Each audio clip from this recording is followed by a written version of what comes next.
rule. Can I talk fast? So you Sure. better have a really good idea, first of all, something that will sell, something where you're going to add value to the world. Don't just have a neat technology and you're going to make it work and figure out how people buy it. Okay? Hire the right people. You can have a great idea, but you will die if you don't have the right team. That's why a lot of companies never make it very far because they don't have the right team.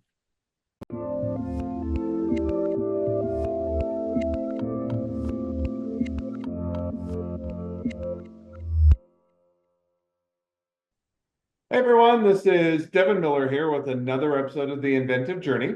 I'm your host, Devin Miller, the serial entrepreneur that's grown several startups into 7 and 8 figure businesses, as well as the founder and CEO of Miller IP Law, where we help startups and small businesses with their patents and trademarks. You ever need help with yours? Just go to strategymeeting.com, grab some time with us to chat, and we are always here to help. Now, today we've got another great guest on the podcast, John Serri. And John started his journey in high school in his own words, was a terrible student or liked to procrastinate, but changed over made a change in high school to become a great student, and then went off to the State University there in New York and studied math and physics. Graduated and did a PhD in physics at MIT. I think it was in atomic physics, but I'll have to double check. That's Uh, good. then went went to work at AT&T Bell Labs, shifted into more of a applied engineering and management positions. Did a number of things with the U.S. government working there, and then moved over to California. Did some things in aerospace and low orbit communications. Got into startups and had some successes and failures, and then led to where he's at today with the current business that he's building. So, with that much as an introduction, welcome on the podcast, John. Well, thank you, Devin.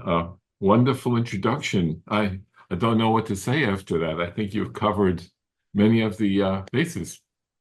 Well, condensing everybody's life into 30 or 45 seconds, I guess, is a talent. But why don't we Well rewind and done. unpack that a bit nonetheless, and tell us a little bit more about kind of how your journey got started in high school. Starting out maybe as not the world's best student, but making that change and setting your course on the path to Sure, where you're at today.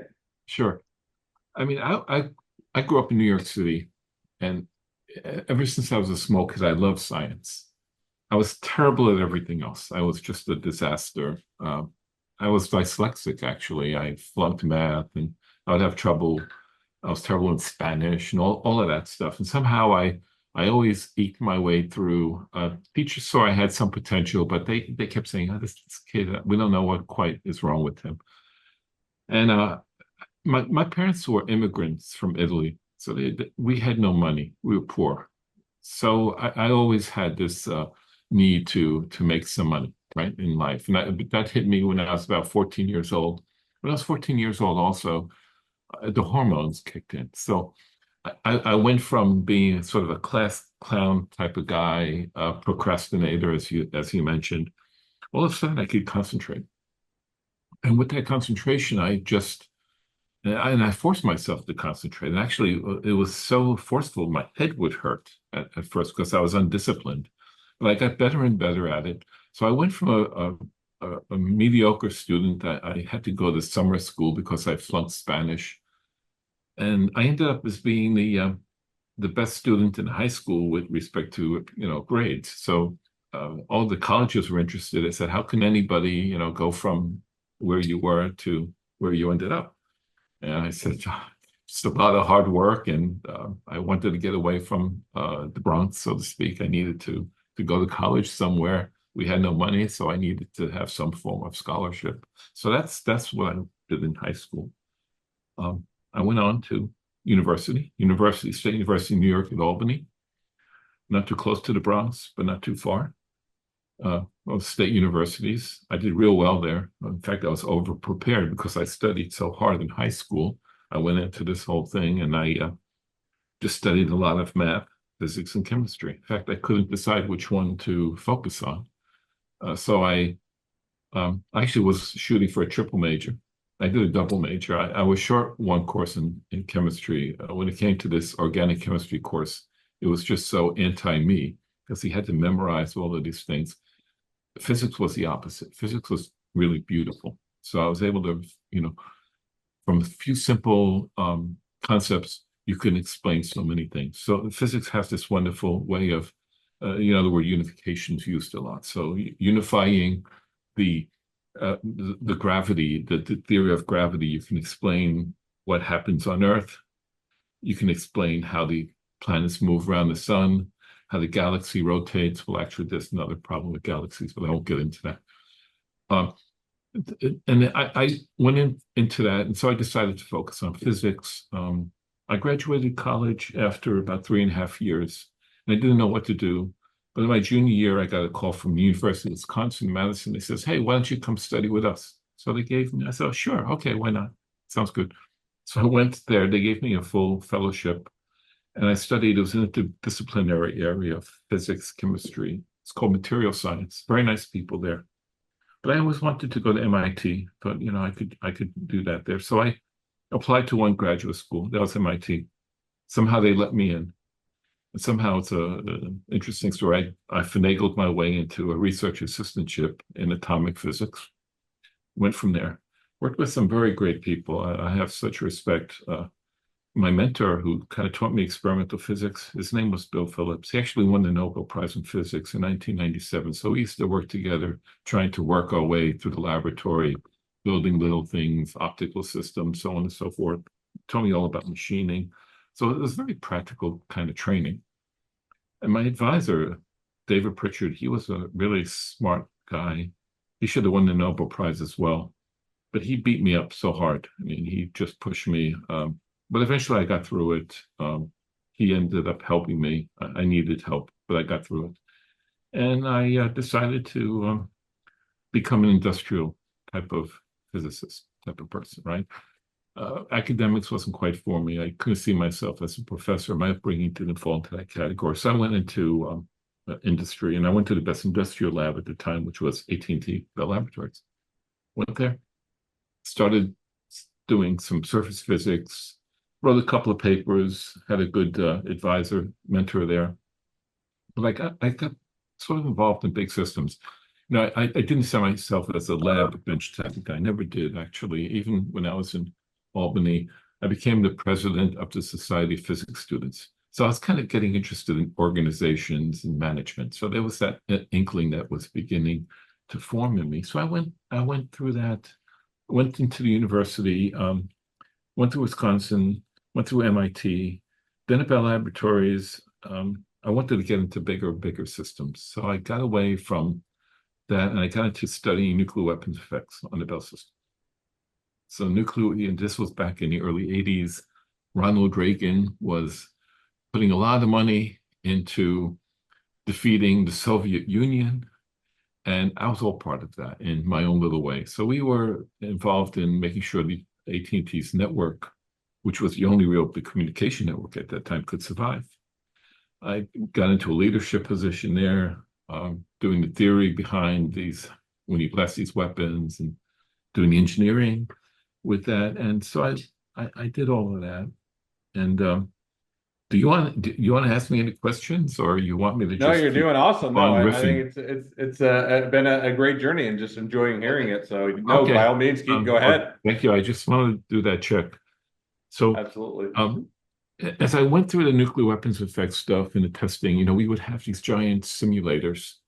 And the big problem was, the big fear was electromagnetic pulse. So when you detonate a weapon at high altitude, you get all of this stuff coming out, these gamma rays into the atmosphere, and it creates what's called synchrotron radiation.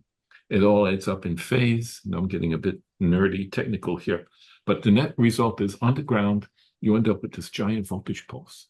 This voltage gets absorbed by cables, telephone wires, electrical wires, computers, phones, so on and so forth, and it deposits energy. So you're actually transferring energy from the weapon at 400 kilometers in the atmosphere down to your little wires and cables, knocks them out. In fact, there was evidence that this was a real effect, and it's a real effect. So we studied it, and we developed some. We worked with the government laboratories. They had these giant antennas. They were testing airplanes under it. We would take telephone equipment like telephone switches and put it under and zap them, and and see what happened. So that went on. It was a good work. Uh, then I got more and more involved with government, and government got into communications, got into security, and I started working with two big agencies in the Washington area, and can't talk much about that. It was interesting work. Then it got Hmm. extremely political, and I found myself in a place that was not my comfort zone. I was involved in managing a large group of people based in Maryland, based in New Jersey, people in Illinois building switches and doing other stuff. And I had this government agency, and these people weren't sure what to do, and they would get frustrated, and I was in the middle of it. So when you hear about backstabbing, I was backstabbed so much, I got used to it, and I said to myself, wait a second, you're not going in the right way. So I somehow found myself on the West Coast, and Yeah, this and how did you decide to get on? You said you kind of somehow found yourself. Was that opportunity? It was, hey, I wanted to change the scenery, or kind of what drew you to going to the West Coast? it was an opportunity. I was working with some people, Lockheed, who were based in Sunnyvale, California, San Francisco Bay Area, and um, they said, "Yeah, John, we do some cool technology there," and these guys were interested in technology, and I said, "Boy, I think I'd like to do that." I had known some other people who moved out to the West Coast, and they really liked it, so I said, "Okay, I'll do it." So I ended up getting a job with another company at that time for the aerospace.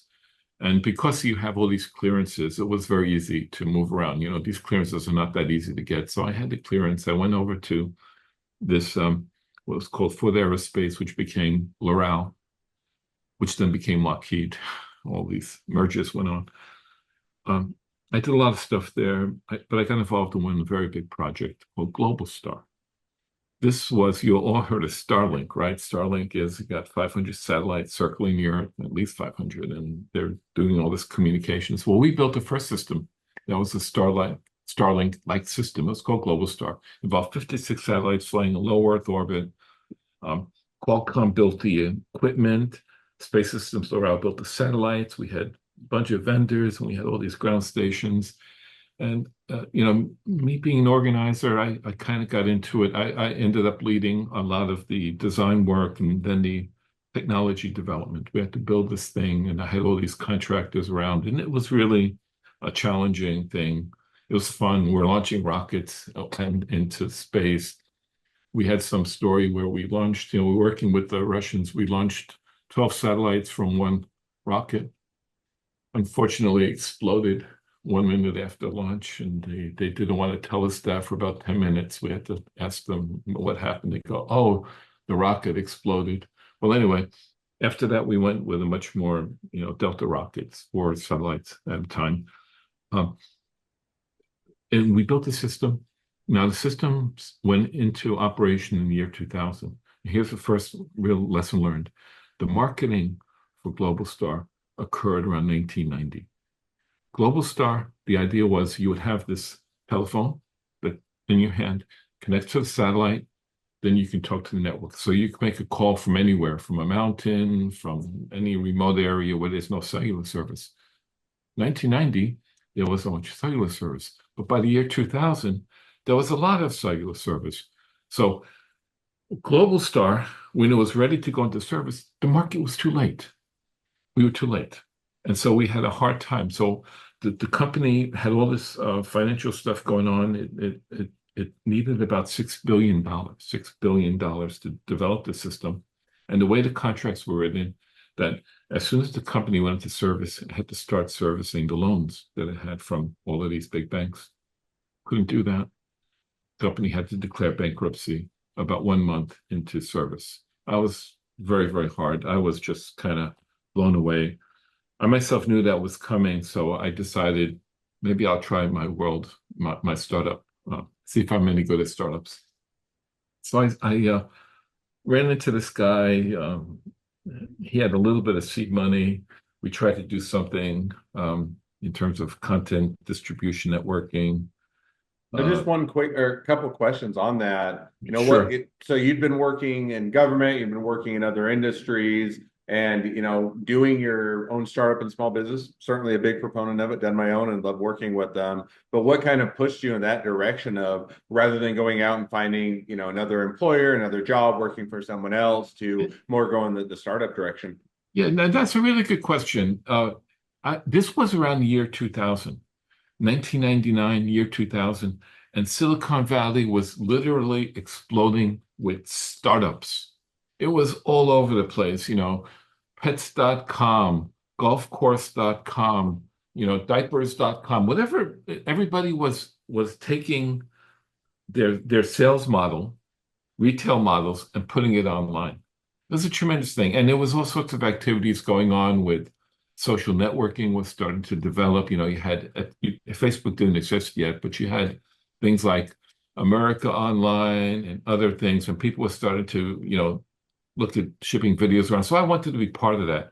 And being uh, a lot of my career has been in networking, okay, data networking. So this to me seemed like a natural extension. So I got into this thing where we were going to create a content data network where we can push large files, propagate them virally through a network so we can position them close to each other. Um, we lasted about 5 months. This fellow, a very nice man, very good marketer in my opinion. We had about $500,000 in seed money, ran out. Okay, it's just there, and I'm in a mode, very supportive wife. Well, she wasn't my wife at that time, but girlfriend, very supportive. She said, "Why don't you continue to do this idea?" So I developed another startup, and I did it completely on my own. I was developing software on my own. That was getting too technical. So I went through that for a couple of years. I ended up teaching at the Cal State University. I would teach computer science courses. In fact, um, I taught some courses where I was one day ahead of the students. The department. I was a good professor. I enjoyed teaching. Professor came to me in the department and she said, "Hey, John, we need someone to teach data compression." Well, data compression is nice, but I've never done any work in it. She said, "Don't worry, you'll do it." So I taught a graduate course in data compression, and literally I was one day ahead of the students. I would read the book and prepare a lecture, and the next day teach the students. It was really, really hard, but I learned a lot about data compression. One of the great things is I do advise people to teach, because teaching actually is a great learning experience. It forces you to really crystallize your ideas. You may think you understand something, but you really don't understand something until you can really explain it to people. So this is a great thing. So teaching's a wonderful thing to do. I love doing it.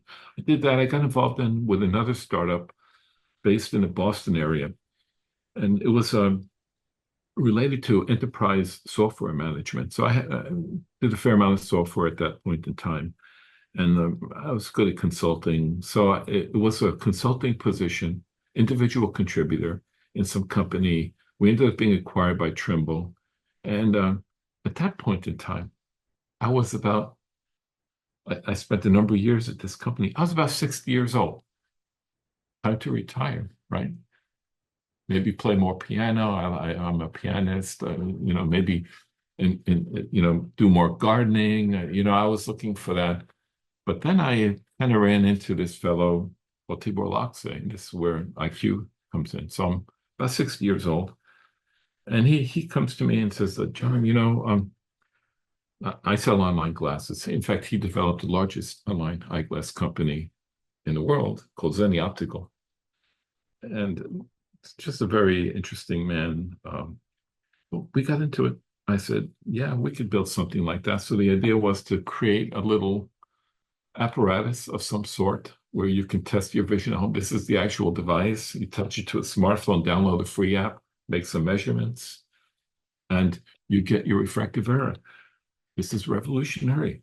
This is a disruptive technology because you've now taken something that you needed to go to the eye doctor. The eye doctor has all these big machines and this is stock room, and now you can do this on your smartphone for a very low price. So we formed a company on that idea. It went forward. it was not the typical startup kind of thing. So here I am, 60 years old at that point in time. I'm more than 60 years old by the time we started it. And this guy's, he's like 65 years old, 68 years old, something in that ballpark. And here we are, we're starting this company up. And it went on. Um, Now, another lesson learned is I was lucky. Luck does come into play. I hired these two great optical engineers. They came in. One guy, he was the best electrical engineering student at Stanford University. He was in the math Olympiad. This guy was a savant genius type of guy. And he joined the company. And I had another one who she was a super optical engineer. She got her PhD from University of Rochester, best school in optics. And so they joined. And within about 2 or 3 weeks, we actually had the device working. So I knew this thing would work. So this was very exciting. We got it to work. We built it. We developed the software around it. And we launched the product after about a year and a half. Product came out. We did a crowdsourcing campaign, Kickstarter.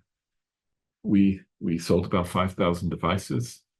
And we were about to do a large experiment, so to speak, right? We have 5,000 devices out there. Now, we did a lot of testing of it, and we were sure it was safe and all of that, but still was pretty scary. In fact, it was so scary that during that time, my weight went up to a dangerous level. Okay. I had gained in a matter of a year, maybe 30 to 40 pounds.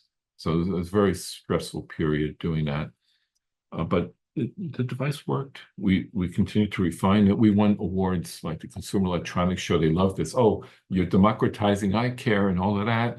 So we got these nice awards. We got a lot of publicity during that period. So it looked pretty good. And we continued to develop it, but it took time. And one of the points that I want to make is what one of the mistakes that I made with the company was that we were too early for the market in a way. The market, when something like this is there, you have a lot of forces that will hold you back. And we did not realize that. We went into it in a more naive way. Now, so there's certain momentum to get a market to work. And then there's regulatory and there's business forces as well that come into play. Now, just real quick question. So you say you're too early to market. Give us an idea what period of time or when was this or taking place when you'd originally done this work and done the launch and found that you were a bit early to market. Yeah. So and no one tells you you're early to market, right? Well, the market will tell you, but it's not that they're not going to tell you or verbally. They'll just let you know by whether or not they buy it or not. But yeah, exactly. Absolutely. It's a long path. So when you have a new technology like this, and medical technology, by the way, which is what IQ falls under, it tends to develop slowly. People are used to doing things the way they do things. So early adopters, they love this thing. And I actually have, even today, almost 8 years later, they're still using the same device 8 years later, and they're measuring their eye almost every day. It's amazing. And we have people like that. But the point is that most people, they want to continue to go to their eye doctor, right? They're used to that. That's what they know. And the people who've never been to an eye doctor, see, this technology is for a place that people who don't have access, and there's actually a lot of that in the United States, but they still don't have access. They're not communicating. You have to get that message out to people. Getting that message out takes time. You also have the optometrists. The optometrists are not going to say, wow, let's just take your tests at home. You don't need to come see me anymore. No, that did not happen. In fact, you have to, there's a gray area with technology like this. You have to be very careful about it. And I spent a lot of my brain cells on this, is you can have a technology and it gives you numbers. It gives you refraction numbers. Now, when you get those numbers, some people may say, this is my prescription. But no, it's not your prescription. The prescription is a document written by a doctor that has those numbers on it. And it allows you then to go and fill the prescription by going to an online eyeglass store. but potentially a technology like this can bypass the doctor. So we have to be very careful about making that very clear to people and communicating it. And that was a slowdown as well. And then we wanted to work with the FDA. And we are still working with the FDA. And the FDA is also very conservative about these type of technologies. So there's no question on safety. So they let us continue to market, but they want us to do more clinical studies, which we've done, and see if we can make the device even better, which we can do, which we are about to release a new version, which uses some adaptive And that algorithms. and that's what I was Just going to hit on, just because we're starting to reach towards the end of the podcast, and I want to make sure we catch up to the present day. So why don't you catch us up? Kind of yeah, where are things at today? Kind of how yeah. are things going? The company's running. We've set up a telemedicine service, so we actually are providing services to people online. We built a cloud service, so IQ is more than just a little device manufacturer like this. We have a secure HIPAA compliant cloud network. We've met the medical device standards like the ISO 13485 type of certifications. We have a suite of products. We don't just have refraction, we have screening products. We have ways of measuring your PD. We have a lot of free apps online. So it's a rich set of functions that we have.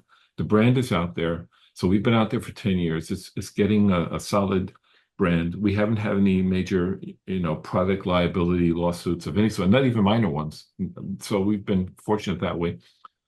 IP, we have about 35 patents right now. I think that, about maybe 20 to 25 have been granted at this point. We have some more in process, and we still have a lot of ideas on what to do. So right now we're in a mode where we're establishing business partnerships with people. We're going to be gradually expanding the market, but still it's going to take time for the market to develop. This will can still take another 5 years before it really takes off. But when it takes off, it's going to really take off. And internationally, there's a huge market out there as well. It's even much larger than the US market. So that's where we are today.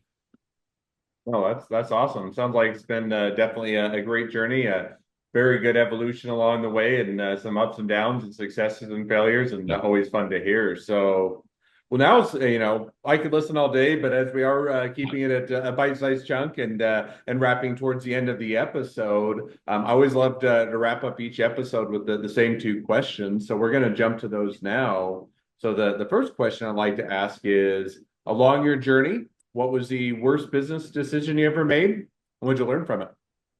So again, it's related to my biggest problem was with the market itself in timing. So market timing, which I had that problem in Global Star, and I've had that problem in IQ. At one point in IQ, I made a very substantial asset sale. We sold some of our technology. We had a fair a good amount of cash, working capital. We went ahead and started to ramp the company. We ramped it up quickly. We did not bring in the best people. Very honestly, we did not. Hiring in Silicon Valley is not easy. You're competing with Google, Apple, Facebook, and these other places. We hired locally, and we had not the best. I can say that in all fairness. We did hire some very good people, however, but not everybody was great. Uh, and advertising is expensive. We started advertising, but it would have made more sense for us to not ramp up so quickly, rather to continue to study the market, to develop some long-range business partnerships with various companies, not sell a lot of time on Facebook ads and on other things. But timing is everything. And again, hindsight is wonderful, isn't it? But there were time pressures that we had. For example, Tibor Loxley passed away in 2021. He was very, very ill. So there was a timing pressure for us to get moving, and there was some uncertainty. So that caused us to move early. And of course, I'm an aggressive person in many ways. So I wanted to see this market take off and, hit the home run kind of thing real quickly. Not just about money, but anyway, the timing is an issue. So that I think was a mistake. IQ should have ramped up much more slowly, had really, really good people, continue to develop the product and the market connections before we ramped up and spent a lot of money. I think that's the biggest mistake I made with IQ. Yeah, that's a hard balance. So you want to get it to market, you want to see how to get it accepted. You also want to, start to get the money flowing in and Yeah, otherwise. And so there's a lot of pressures. And yet, if you wait too long, you can sometimes miss a window where you run out of runway, get too early, and then you end up making yeah, those mistakes. And so it's always that balance. So it's an exactly. easy place to make a mistake, but definitely a great one to learn from. And don't Now the forget there's sec competition. The world is not waiting just for you. There's competition out there as well. So you have all of these forces that kind of drive your decision making. Yep, Yeah. no, absolutely. And I think that's definitely an easy mistake to make, but also a great one to learn from. Second question now that I like to ask. So now if you're talking to somebody that's just getting into a startup or a small business, what would be the one rule of thumb that you'd recommend? One rule, can I talk fast? So you Sure. better have a really good idea, first of all, something that will sell, something where you're going to add value to the world. Don't just have a neat technology and you're going to make it work and figure out how people buy it. Okay? Hire the right people. You can have a great idea, but you will die if you don't have the right team. That's why a lot of companies never make it very far because they don't have the right team. So those are the two things. And I have a few more if you want, if you let me. Well, we'll have to, or we're reaching towards the end of the episode, so we'll have you back on to a future episode, I'm sure, I and will I'd be love glad to to. have you share it there. Let's do that. But Okay. as we do wrap up this episode, that's a great rule of thumb, and I look forward to the other ones in the future. But as we do wrap up, if now people want to reach out to you, they want to be a customer, they want to be a client, they want to be an employee, they want to be an investor, they want to be your next best friend, any or all of the above. What's the best way to reach out to you, contact you, find out more? You want to find out about me? LinkedIn is the best way. Just go to John Serri or John A. Serri, and you will find me. And I respond to just about every message I get. So that's the best way to reach out to me. Awesome. Well, I definitely encourage people to reach out, support a great business, make a new connection. If nothing else, make a new best friend. So, with that, thank you again, John, for coming on the podcast. It's been a pleasure. Now, Thank you, for Devin.